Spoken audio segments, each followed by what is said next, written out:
দর্শক, অত্যন্ত মর্মাহত আরেকটি দুর্ঘটনা আজ সকালে সংঘটিত হয়েছে। এই মুহূর্তে আমরা রয়েছে চট্টগ্রাম কক্সবাজার মহাসড়কের চুনতি ইউনিয়নের কোভিড টিম্বার ব্রিকফিল্ডের সামনে।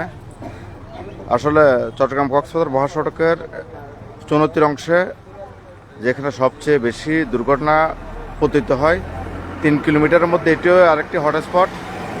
জাঙ্গালিয়া থেকে 1 কিলোমিটারের মধ্যে এটি। আজ থেকে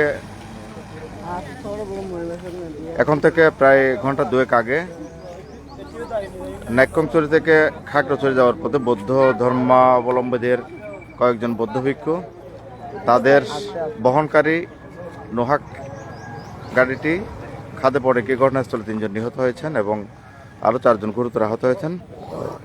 দর্শক, আমি একটু দেখাতে চেষ্টা করছি, এটি হচ্ছে সেই গাড়ি। ধারণা করা হচ্ছে বিপরীত মুখে আরেকটি গাড়ির ধাক্কায় এই গাড়িটি এখানে খাদে পড়ে গিয়েছে। যদিও বা বিপরীত দিক থেকে আসা গাড়িটি এখনো শনাক্ত করতে পারেনি কেউ, যেহেতু ঘটনাস্থলে আশেপাশে ছিল না। স্থানীয় কয়েকজন জানিয়েছেন জীবিত ছিল। সমুদ্রের গর্জনে ভিন্ন স্বাদের সামুদ্রিক খাবারের ভরপুর আয়োজন উপভোগ করতে আজই চলে আসুন প্যাসিফিক বিচ লাউঞ্জ ক্যাফে কক্সবাজারে।